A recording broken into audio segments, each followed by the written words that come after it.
Okay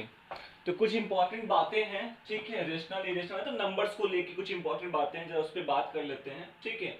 बहुत चीजें आपको ऑलरेडी आइडिया तो होगा ही, बट फिर भी मैं चाहता हूँ कि है ना, आगे बढ़ने से पहले मैं इनको बोल दूं, ठीक है।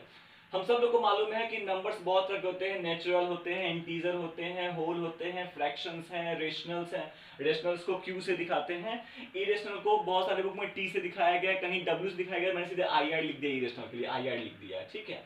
तो नंबर्स के ग्रुप्स को दिखाने के बहुत तरीके हैं, और हम लोग ये भी जान रहे हैं कि नेचुरल नंबर को नेचुरल नंबर से ऐड करेंगे तो हमेशा नेचुरल नंबर ही आएगा, नेचुरल नंबर को नेचुरल नंबर से सब्ट्रैक्ट करेंगे तो भी नेचुरल आएगा, नेचुरल नेचुरल को मल्टीप्लाई करेंगे तो भी क्या आएगा, नेचुरल आएगा। यहां थोड़ा गौर करना है, अगर नेचुरल नेचुरल को हम डिवाइड करते हैं तो हो सकता है पॉसिबिलिटी कि नेचुरल भी आ जाए, या फिर संभव है कि वो क्या दे दे, फ्रैक्शन दे दे। मैंने बताया था, याद होगा, फ्रैक्शन और रेशनल नंबर का अंतर, फ्रैक्शन हमेशा पॉजिटिव होता है, ये भी पी बाई क्यू के फॉर्म में होता है, ये भी पी बाई क्यू के फॉर्म में होता है ना, मतलब ये भी बटे वाले नंबर होते हैं और ये भी बटे वाले नहीं बाई वाले नंबर होते हैं, लेकिन ये हमेशा पॉजिटिव होंगे, ये निगेटिव पॉजिटिव कुछ भी हो सकते हैं, ठीक है। तो नेचुरल नंबर तो हमेशा पॉजिटिव होता है, तो अगर ये फ्रैक्शनल फॉर्म डिवाइड होने के बाद अगर ये फ्रैक्शनल फॉर्म देगा, मतलब डिवाइड होने के बाद अगर ये बाई वाला फॉर्म देगा तो पॉजिटिव ही देगा, इसलिए मैंने फ्रैक्शन लिखा है, रेशनल नंबर नहीं लिखा है। वैसे इंटीजर इंटीजर ऐड हो, सब्ट्रैक्ट हो, मल्टीप्लाई हो तो हमेशा इंटीजर देगा, लेकिन जब डिवाइड होगा तो या तो वो इंटीजर दे सकता है, समझ में आ रहा होगा, या तो वो इंटीजर दे सकता है, या तो वो मैंने लिखा है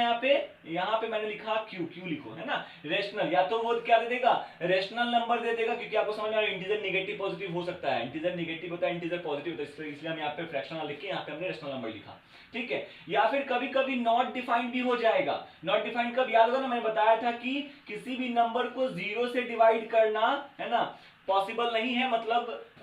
नॉट डिफाइंड बोलते हैं, क्यों होता है ऐसा है, मैं कभी वीडियो में मैं समझा दूंगा, बट एग्जैक्टली जीरो से डिवाइड करना पॉसिबल अभी क्लास 10 के समझ लेते हैं कि नहीं है पॉसिबल, ठीक है। तो बाई में अगर जीरो आ गया तो नॉट डिफाइंड हो जाएगा, कुछ तो बोल ही नहीं पाएंगे इसके लिए, इसलिए मैंने नॉट डिफाइंड लिखा है, ठीक। वैसे ही होल और होल नंबर होगा तो होल नंबर्स के एडिशन सब्ट्रैक्शन मल्टीप्लिकेशन आपको हमेशा होल नंबर ही देंगे, लेकिन डिवीजन जो होगा या तो होल नंबर दे सकता है ना, या तो नॉट डिफाइंड, वही बाई में जीरो आ गया तो नॉट डिफाइंड, क्योंकि होल नंबर में जीरो आता है इसलिए नॉट डिफाइंड, ठीक है। या फिर फ्रैक्शन देगा, क्योंकि होल नंबर भी हमेशा पॉजिटिव होता है, नेगेटिव इसमें होते हैं, इसलिए मैंने फ्रैक्शन लिखे हैं, ठीक है, क्लियर है। फ्रैक्शंस के एडिशन सब्ट्रैक्शन मल्टीप्लिकेशन डिवीजन हमेशा फ्रैक्शन ही आएंगे, हमेशा फ्रैक्शन आएंगे। अरे कोई पर्टिकुलर नंबर भी आ गया अगर, तो बाई में 1 तो छुपा ही रहता है ना नंबर के, तो कोई भी नंबर तो फ्रैक्शनल फॉर्म में या फिर रेशनल फॉर्म में तो होता ही है, इसको तो बोलना ही नहीं, इरेशनल को छोड़ के, ठीक है, क्लियर है। तो ये बात आई थिंक समझ में आ गई, इंपॉर्टेंट है आपके बुक में ये जरूर, इस पे क्वेश्चंस हैं कि sum of rational numbers, sum of irrational numbers बताइए क्या आते हैं, ऐसे क्वेश्चंस कभी कभी पूछे गए हैं, या फिर इन दो चीजों का यूज हम लोग आगे प्रूफ में भी करेंगे, इसलिए जरूरी है जानना है इसको, आ भी रहा होगा। रेशनल नंबर्स के एडिशन सब्ट्रैक्शन मल्टीप्लिकेशन डिवीजन, अगर दो रेशनल नंबर लेते हैं, उनको ऐड करो, सब्ट्रैक्ट करो, मल्टीप्लाई करो, डिवाइड करो, रिजल्ट हमेशा क्या आएगा, रिजल्ट हमेशा रेशनल नंबर ही आएगा, हमेशा रेशनल नंबर आएगा। इंपॉर्टेंट यहां पे याद रखना है कि भाई डिनोमिनेटर कभी भी जीरो, डिनोमिनेटर हमको जीरो नहीं लेना है, क्योंकि आपको मैंने अभी जस्ट बताया बाई जीरो है ना, हमारे लिए फिलहाल अभी नॉट डिफाइंड है, हम अभी कुछ नहीं बोल सकते हैं, एक सिंबल उसको दिया गया है बट वो क्लास 11 की बात है, ठीक है। वैसे ही इरेशनल नंबर लेते हैं और दूसरा भी इरेशनल नंबर है,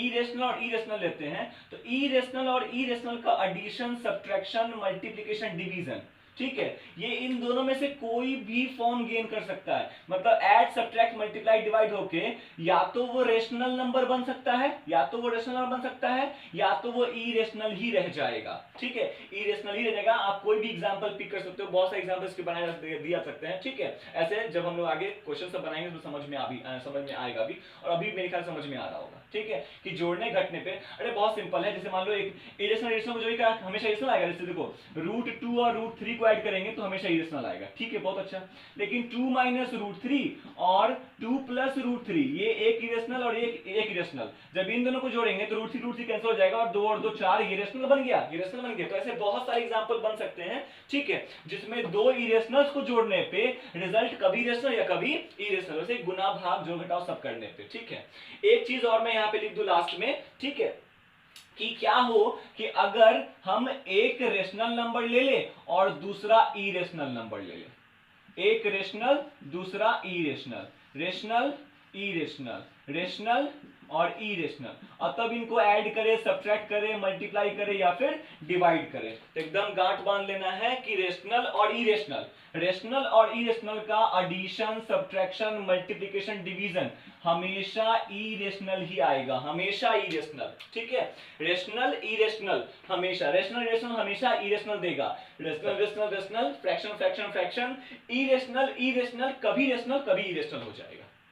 तो ये फैक्ट थी, इसको दिमाग रखना है। तब अगले वीडियो में हम लोग अब कुछ मतलब क्वेश्चंस पे बात करेंगे, या फिर उससे पहले कुछ एडिशन सब्ट्रैक्शन सीख लेते हैं कि कैसे रेशनल्स को जोड़ा जाता है और कैसे इरेशनल्स, रेशनल्स को जोड़ने आता ही है, कैसे इरेशनल्स को हम जोड़ते हैं, घटाते हैं, गुना और भाग करते हैं, उसकी बात सीखेंगे अगले वीडियो में।